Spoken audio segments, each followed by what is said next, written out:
Bonjour à tous, donc bienvenue à 10 questions à mon praticien Ayurveda et aujourd'hui nous allons recevoir Karel de Ayurness. Alors bonsoir Karel, donc c'est toi que nous recevons ce soir donc de Ayurness.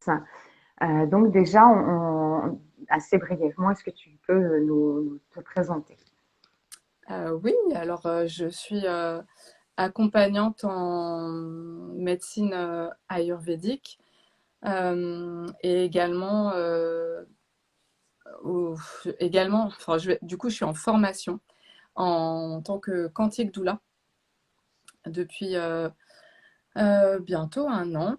Et du coup, j'accompagne vraiment aussi les femmes dans tout ce qui est projet de maternité, donc aussi bien à partir de la conception que pendant la grossesse, en postnatal, mais également en tant que doula dans tout ce qui est étapes de vie importantes, en fait. Donc les passages importants tels que par exemple les premières ménarches, enfin donc les premières règles pour les jeunes filles, euh, les, euh, la ménopause aussi. Voilà, ça c'est vraiment des étapes importantes dans la vie d'une femme. Voilà. Ok, super. Quelle est toi ta vision de l'Ayurveda? Ma En tout vision de cas, pour toi, c'est quoi? eh bien, c'est une médecine vivante qui a la magie, enfin, qui pour moi qui est vraiment magique parce qu'en fait, elle, voilà, elle part de la nature. C'est inspiré de la nature, de l'observation des différents éléments euh, sur, euh, sur notre corps. Et donc, ouais, du coup, elle s'adapte en fonction de chaque saison, de chaque personne aussi, de l'environnement où l'on vit. Donc, c'est vraiment ça que je trouve très beau dans l'Ayurveda. Et c'est surtout une médecine de prévention aussi, qui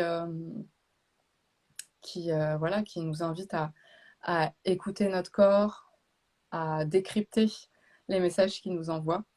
Et ce que j'adore, c'est qu'il y a ce lien entre, entre le corps, le cœur, l'esprit, chose qu'on retrouve pas trop en médecine allopathique en fait.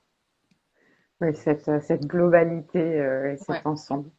Mm. Deuxième question pour toi, comment et quand es-tu arrivé à l'Ayurveda? Alors en fait, c'est tout un chemin. Et ce qui est génial, c'est que chacune, on arrive vraiment de manière différente. Donc c'est ça qui est génial, je trouve. Alors moi, en fait, j'ai travaillé pendant 13 ans à peu près dans l'hôtellerie à Paris, l'hôtellerie haut de gamme, en tant que responsable commercial. Et à un moment donné, ça correspondait plus du tout à mes valeurs ni à mes besoins. Et du coup, j'ai fait un bilan de compétences. À l'issue de ce bilan de compétences, eh bien, en fait, c'est l'Ayurveda qui est arrivé parce que disons que en plus, j'ai vraiment cherché une personne pour ce bilan de compétences qui, c'était pas du tout, tu sais, dans un cabinet spécialisé. C'était une femme que j'avais rencontrée en formation qui, euh, qui m'a beaucoup touchée. C'était vraiment comment dire, une vibration entre toutes les deux. Et du coup, j'ai choisi de me faire accompagner par elle. Et donc, c'est moi qui en suis arrivée après des recherches à l'Ayurveda, sachant qu'en parallèle, j'avais déjà voyagé en Inde, je pratiquais le yoga aussi, et que j'avais commencé à faire une psychothérapie. Du coup, il y avait d'autres éléments en parallèle voilà, qui m'ont amené vers quelque chose de vraiment naturel où on prenait en globalité toutes les personnes, enfin tout, pardon, le corps, l'esprit, le cœur.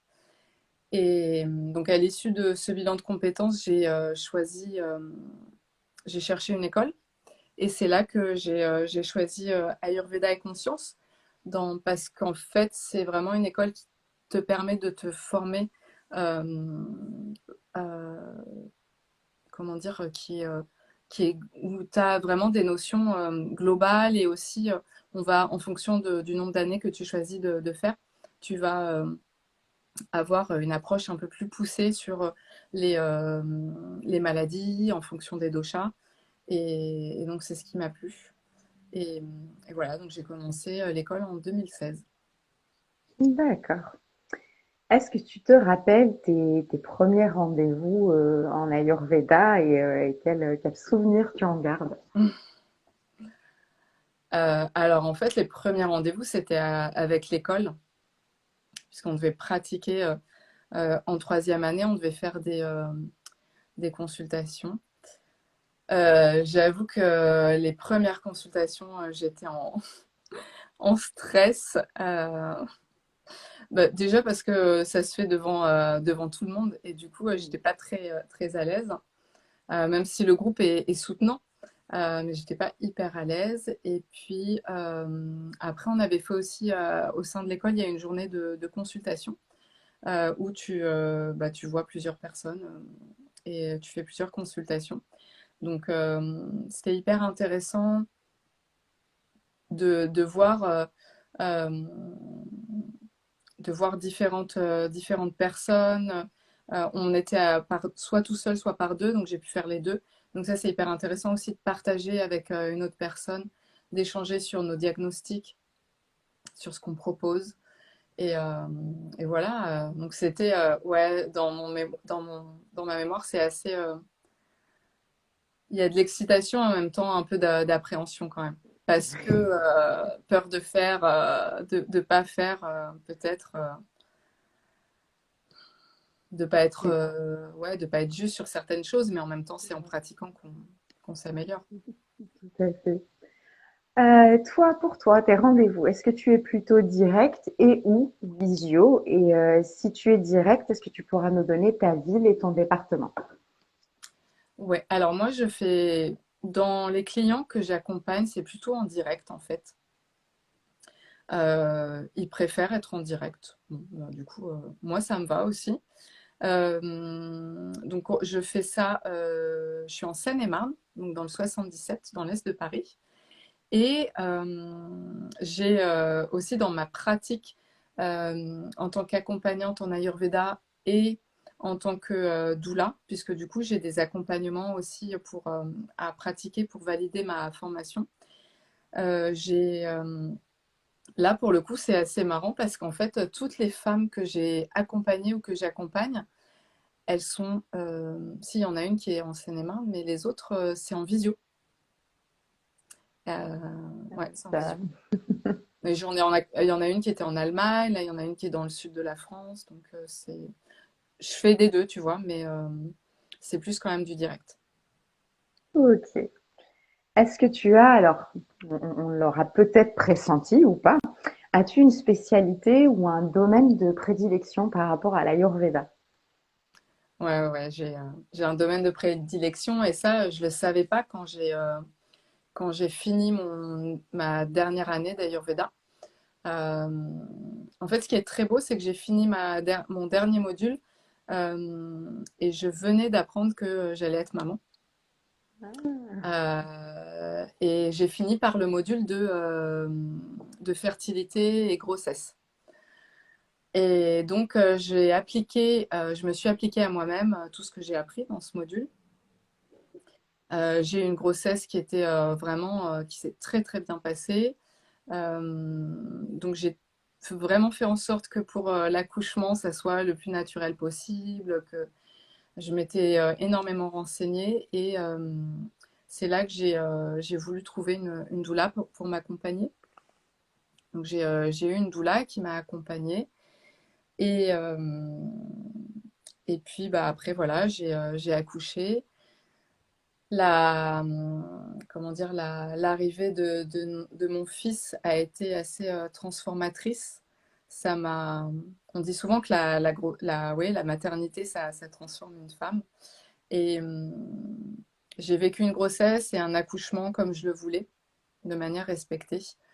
Euh, bon, le postpartum, ça a été un peu plus compliqué. Mais voilà,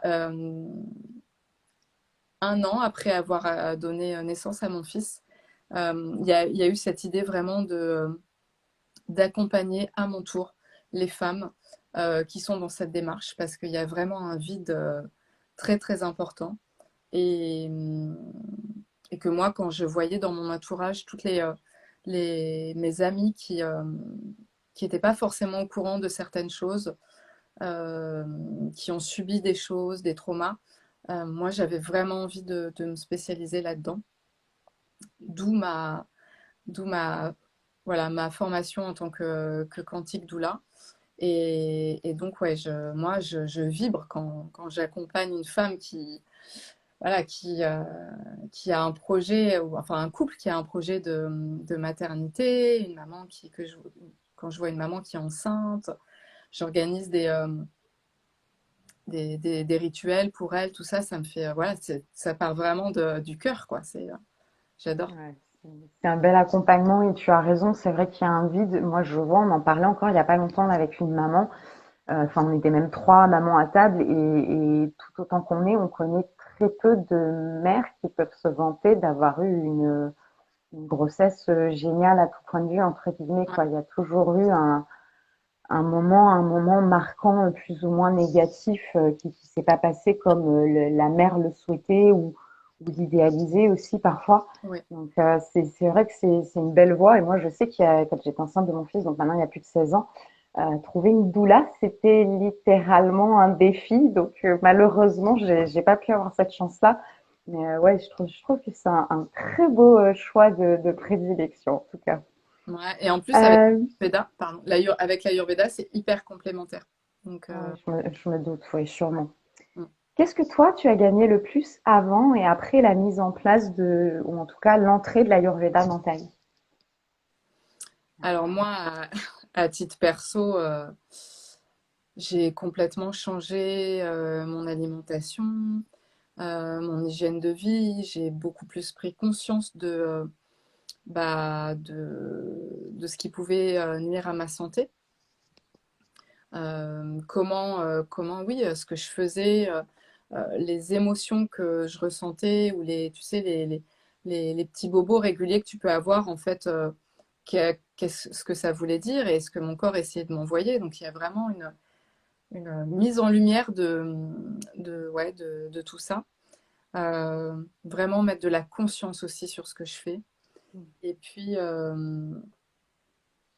alors, tu m'as dit c'était avant et Avant et après l'entrée de l'Ayurveda dans ta vie, quoi. Ce que toi, tu as le plus gagné. Donc ça, c'est déjà pas mal. ouais, ouais, ouais. Ouais, et puis vraiment prendre les choses. J'avais pas cette notion tu sais, de voir les choses de manière holistique en fait, globale, holistique, et c'est aussi avec les choses que je fais dernièrement, cette formation en tant que doula, les cercles de femmes auxquels je participe, où là il y a encore autre chose qui s'ajoute et c'est encore plus puissant. Super. Quel est toi, dans le domaine en tout cas de l'Ayurveda, ton rituel favori? Mon rituel favori, ça va être la Bianga, le massage. La Virga. Euh, alors, pour le coup, j'avoue que depuis que je suis maman, bah, je le fais quand même beaucoup moins. Mais c'est quelque chose que j'ai pratiqué ouais, hyper régulièrement jusqu'à mon accouchement, en fait. Et, D'accord. Donc tu vas te faire masser ou tu le pratiques en automassage du coup, ou les deux? pardon. Alors, je le pratique en automassage, beaucoup. Et après, ouais, je me fais masser aussi de temps en temps. Comme moi, je masse moi-même. Bah, c'est bien aussi de recevoir pour pouvoir évacuer. Et puis, je trouve que c'est bien d'échanger avec d'autres praticiens des techniques. Et du coup, je vois que mon massage, tu vois, il a évolué en fait depuis que j'ai fait ma formation. Je me le suis aussi bon, approprié évidemment, mais il y a des choses que j'ai qu'on m'a, quand je les ai reçus, je me suis dit, ah ouais, ça c'est hyper agréable. Du coup, je les ai rajoutés. Et, voilà, ouais, c'est mon rituel favori. Alors, petite précision pour ceux qui suivraient, qui ne connaissent pas. Donc, le massage Abhyanga est un massage généreux en huile Mm. et donc qui peut être pratiqué en institut, en cabinet, auprès d'un praticien, mais qui peut aussi se faire en automassage, Mm. chose qui est parfois un peu moins connue. Et pour revenir à donc Karel qui précise qu'elle a acquéri au fil du temps et de partager avec d'autres, la plupart des praticiens vous diront qu'il n'y a pas un massage Abhyanga et que c'est un peu plus subtil que ça et que d'un praticien à l'autre, vous n'aurez pas exactement les mêmes mouvements et exactement la même façon de faire. Donc ça, je trouve ça aussi important de le préciser pour les gens qui consultent, pour pas être surpris. Moi, je sais que je le précise aussi en magnétisme parfois. Par base, je vais toujours préciser moi mon protocole et ma façon de faire parce que je sais que chaque personne aura sa façon. On a les années, on a Mm. l'expérience, on a ce qu'on pioche d'échanges entre professionnels. Donc du coup, tout ça, ça nous fait un petit mélange et qui fait que chaque pratique, quelque part, est presque unique, surtout en massage. Ouais, ouais, moi, c'est ce que je dis aux personnes que je masse. Je leur dis, voilà, si vous allez voir quelqu'un d'autre ou si vous avez déjà été massé, ça sera pas du tout pareil. Moi, j'aime aussi rajouter des rituels quand je le donne à une personne. Du coup, tu vois, je purifie l'espace avec soit du palo santo, soit de la sauge. Je vais faire aussi sur la table, sur la personne. Je vais réciter des mantras. Donc voilà, j'ai des petits rituels. Et donc, ouais, chaque personne le fait de manière différente. Ça donne envie, en tout cas. Donc, à l'opposé du rituel favori, quels sont tes écarts ou en tout cas ce qui pourrait être qualifié de pas très ayurvédique dans tes habitudes? Euh, eh bien, ça va être plus au niveau alimentaire. Euh, J'essaye vraiment de faire attention, de respecter les grands principes euh, qu'on qu'on nous enseigne dans l'Ayurveda. Mais c'est vrai que en vacances, par exemple, ou le week-end, voilà, il va y avoir des écarts. Et en fait, c'est aussi ayurvédique dans le sens où je le fais de manière consciente, je le sais, et comment dire, je reste vigilante au fait que bah, voilà, ça ne va pas me créer des déséquilibres. Donc, c'est aussi OK, en fait. Ouais, super. Question 9. On arrive presque avec les questions bonus au bout du bout. Quelles sont tes envies ou projets professionnels à venir, si tu en as? Mhm. Oui, oui, j'en ai. Alors, en fait, je suis arrivée à un constat avec ma façon de pratiquer en tant qu'accompagnante en Ayurveda. Un constat parce que j'accompagne des personnes, en général, c'est une consultation pour faire un bilan de santé. Et, et donc, je vais donner quand même voilà, des recommandations adaptées à la personne. Mais j'ai une grosse frustration parce qu'en fait, souvent la personne, je ne sais pas si elle met les choses en place, même si j'envoie des mails, même si voilà, on peut échanger une ou deux fois. Je ne sais pas trop ce qui est mis en place, ce qui n'est pas mis en place, comment elle se sent. Et pour moi, c'est hyper frustrant en fait de pas voir, de pas suivre la personne sur du plus long terme. Et puis également dans ma pratique, en fait, je rajoute des choses que j'ai reçues dans ma formation de doula, notamment au niveau de l'accompagnement du féminin, par tout ce qui est rituel, mais également le féminin sacré avec plein de choses, la roue des saisons, le cycle menstruel, enfin voilà, tout un tas de choses qui me parlent vraiment. Et donc j'ai créé avec bon, j'ai créé moi, mais je me suis fait accompagner par une coach qui est une coach holistique. Et donc, j'ai créé un accompagnement sur du long terme, sur 6 mois, qui vise vraiment à laisser le temps à la personne. Donc, c'est un accompagnement destiné aux femmes. Je me spécialise vraiment là avec les femmes qui va avoir pour but de leur permettre de se reconnecter à elles-mêmes sur différents plans, au niveau physique, au niveau émotionnel, au niveau de leur euh, comment elles incarnent leur féminin, leur puissance féminine. Et donc on va faire ça sur 6 mois. Et donc l'idée, c'est vraiment de les accompagner en individuel, mais aussi il y a tout ce qui est accompagnement de groupe, où il y a vraiment la force du groupe. Je trouve que c'est Ouais. hyper important. Et moi, je le vis dans le coaching, puisqu'on est 4 femmes à être accompagnées et on sent vraiment cette émulation, Ouais. stimulation, c'est génial. Et du coup, voilà, c'est vraiment le projet. J'ai lancé la semaine dernière l'annonce, enfin, j'ai annoncé cet accompagnement qui s'appelle Se reconnecter à soi. Et donc, j'ai très hâte d'accompagner plusieurs femmes. C'est vraiment un chemin de transformation, en fait. L'idée, c'est vraiment de les accompagner à se transformer, à leur donner à les guider. Moi, je leur donne des outils, mais tout est en elles. Comme c'est en moi, l'accompagnement que j'ai créé, c'était en moi.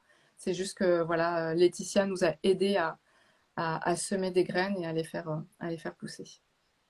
Super. 10e question. Qui souhaiterais-tu voir interviewer à son tour? Alors, il y a une praticienne que j'aime beaucoup qui s'appelle Christine Villarme. Alors, je crois qu'on dit Villarme. Si elle, si elle voit la vidéo, j'espère qu'elle m'en voudra pas si je me suis trompée. Tu Euh, m'enverras un lien comme ça, je pourrai ouais, ouais, retrouver ouais. plus facilement. Christine, elle était dans l'année juste après moi. Et c'est une super thérapeute. Elle a beaucoup d'humour. Et en plus, elle s'est formée au yoga. Elle fait de la yoga thérapie.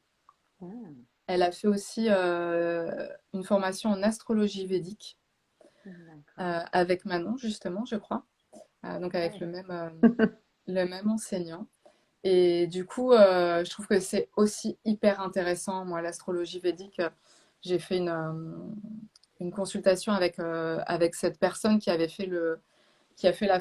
donné la formation à Christine et à Manon. Et c'est passionnant. Franchement, voilà, je me dis que peut-être il y a tellement de formations que j'aimerais faire, mais C'est c'est vraiment, ça. ouais, c'est C'est que bluffant. C'est vraiment, l'Ayurveda a tellement de branches, elles sont toutes tellement aussi passionnantes les unes que les autres que, comme je dis ouais. souvent, on n'aura pas assez d'une vie pour faire le tour. Mm. Donc, non, Christine, en plus, enfin, voilà, on échange vraiment bien.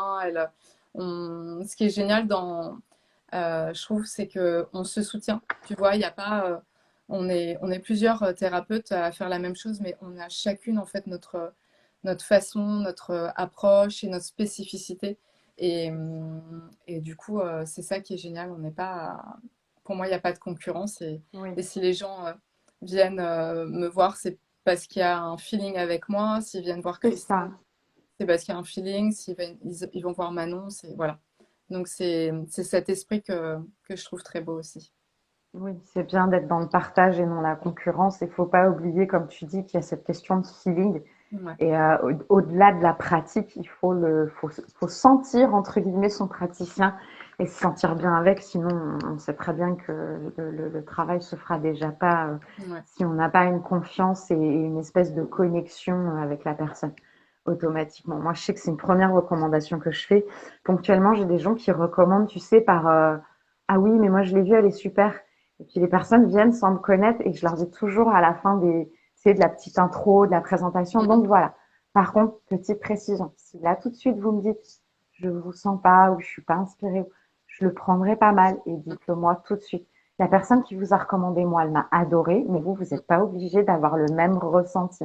Et ça, c'est important et je le répète souvent aussi aux gens qui errent parfois et disent j'ai pas ouais, trouvé un bon praticien et tout. Non, il est peut-être pas forcément pas bon, mm, mais peut-être que c'était pas la personne qui connectait bien avec toi et qui faisait que ça pouvait marcher. Et c'est vrai que ça, ouais. c'est très... C'est hyper important, mais même mais du coup, moi, tu vois, à titre perso, je l'ai vécu aussi. Et un prof de yoga, enfin, n'importe quelle pratique, en fait, je trouve, c'est vraiment une question de feeling et c'est C'est ça. très, Du très moment personnel. qu'on a un service entre guillemets à la personne, hein, moi je le dis bien, hein, le coiffeur, le médecin, même presque son boulanger, hein, si on le Mm, sent pas, bah on n'aimera peut-être pas trop son pain entre guillemets. Donc il y a quand même cette importance d'avoir une connexion. mm. Alors la question de la personne précédente qui était donc Enora Conan, je sais pas si tu connais ou pas. Euh, Je l'ai vu sur d'accord. page, ouais. Ok, et donc qui elle demandait ce que tu pourrais nous dire sur la façon dont le bébé va exprimer ses déséquilibres et ses envies durant la grossesse, mais alors plus précisément en fait, comment se fait l'équilibre entre l'enfant et la mère. Et les exemples qu'elle me donnait, par exemple, et que moi j'ai vécu, c'est que par exemple je suis une allergique, mais j'ai fait attention pendant ma grossesse, je l'ai allaitée les premiers mois parce que je savais que c'était important. Et par exemple, je ne lui ai pas transmis mes allergies. Et l'été que j'ai fait enceinte, j'étais pas spécialement allergique. Donc, est-ce que il y a ce lien comme ça, bébé, maman, qui protège ou qui met en exergue certains équilibres ou déséquilibres? Euh, Ah, question vaste, hein. Ça va ouais, être dur, ouais. hein.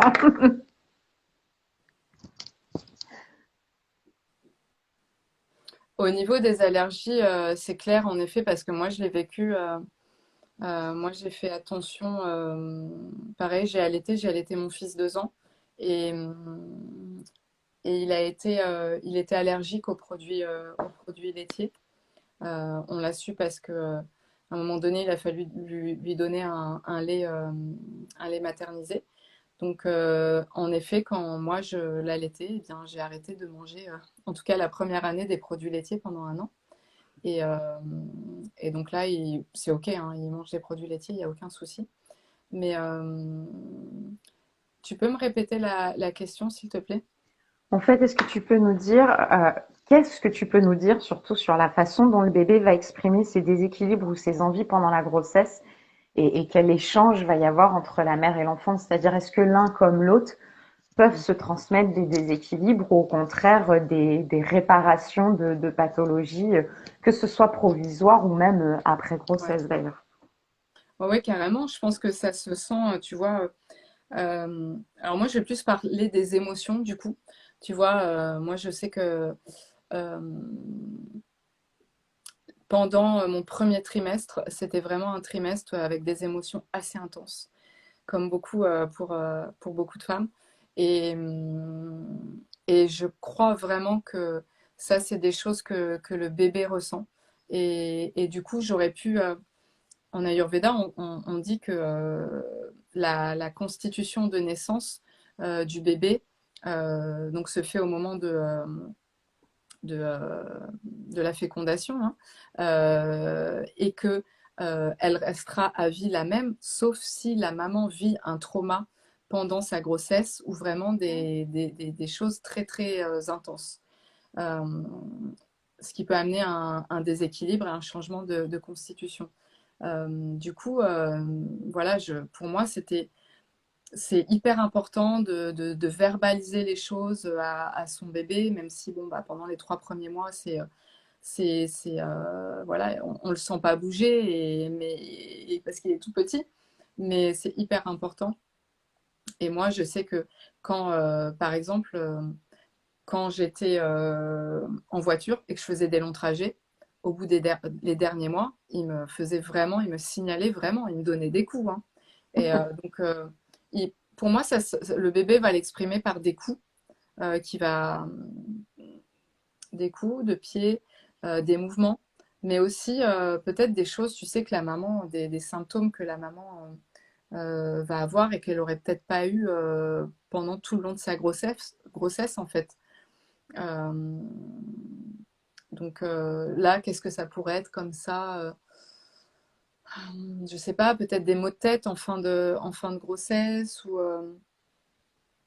en tout cas, je dirais des choses qu'elle n'a pas eues tout au long de sa grossesse, qui manifesteraient un déséquilibre de son bébé.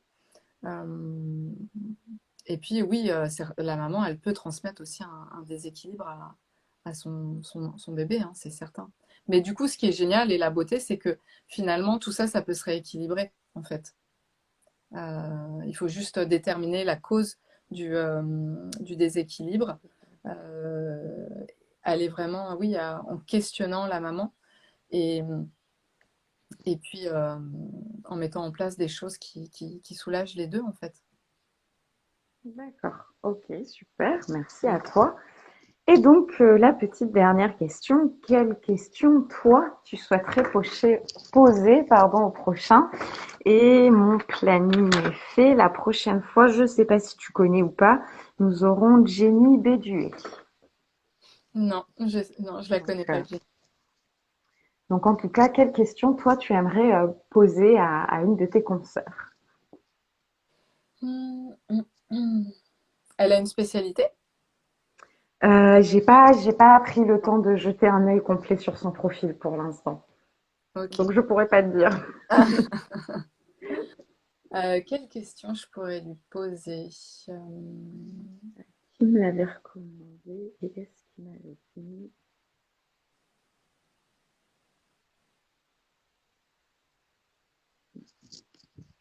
non. Ah, dis donc, là, j'avoue que Un blanc. ouais, j'ai un blanc.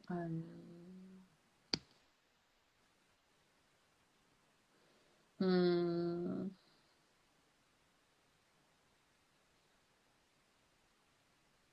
Alors jusqu'ici, si ça peut t'inspirer, on a ouais. eu comment la personne se sent après une consultation, donc le praticien. Une autre peut-tu nous parler des mandalas? Une autre question qui avait été, si ça n'avait pas été l'Ayurveda dans ta vie, quel autre Hmm. chemin aurais-tu pu suivre? Et j'ai eu jusque quel point c'est important ou indispensable ou pas de connaître son prakriti. D'accord. Ouais, donc il y a des choses très terre à C'est terre. très varié. Ouais. Eh bien, en fait, du coup, j'aimerais lui demander comment l'Ayurveda a changé sa vie, aussi bien de manière pratique que de manière plus euh, holistique ou tu vois, ouais. Mm. Ah, mais du coup, est-ce qu'on rejoint pas un peu ma question Ah, peut-être, qu'as-tu le oui. plus gagné avant et après l'Ayurveda? Mhm. Ouais. Désolée, hein. Ouais, dis donc, j'ai un bug là. Peut-être une question peut-être plus pratique ou plus terre à terre par rapport à la manière de pratiquer ou les suivis. Et bah, du coup, oui, comment elle fait, comment elle arrive, est-ce qu'elle arrive à accompagner les personnes sur du long terme dans sa pratique et ouais, comment ça se passe? Ça m'intéresserait de savoir. Arrive-t-il à accompagner sur du long terme? Mm. Parce que je crois que c'est vraiment un retour. Euh, C'est intéressant, oui, et je vois pour en avoir discuté avec d'autres praticiens, c'est souvent le problème, ou si on peut dire la frustration de beaucoup de praticiens, c'est que beaucoup de gens viennent ce qu'on appelle en one shot, une ouais, consultation, et du coup, on n'a pas ce suivi derrière, ce retour, cette capacité de savoir si la personne, on l'a vraiment aidée ou pas, ou si c'est que les conseils qu'on lui a donnés ont suffi pour la remettre sur un droit chemin, ou si c'est que ça l'a pas satisfait et comment on aurait pu faire mieux.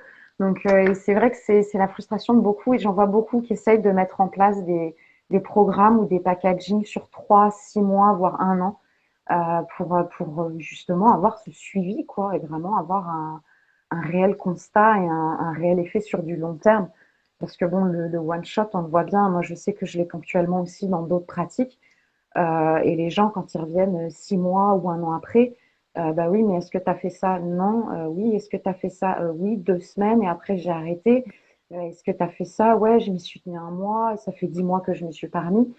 Et du coup, on voit bien que quand les personnes restent seules dans leur coin, il n'y a pas ouais, forcément le même bénéfice à long terme, on va dire. Ça va être efficace sur du court terme, Mais c'est vrai qu'il y a ce côté un peu frustrant parce qu'on sait, hein, on n'a pas appris l'Ayurveda pour rien, que sur du moyen et du long terme, Mm, ça peut vraiment être bénéfique mm. plus, hein. On va pas parler de miracle loin de là, mais en effet, on peut vraiment aider une personne à vraiment vivre différemment et de façon totalement plus équilibrée et indirectement plus épanouie aussi. Donc c'est vrai qu'il y a ce côté frustrant pour beaucoup de praticiens de ne pas pouvoir faire plus du coup. Ouais, ouais, moi, ça faisait vraiment sens et voilà, après, il faut aussi que la personne soit prête à s'investir sur du long terme. Et c'est On est d'accord.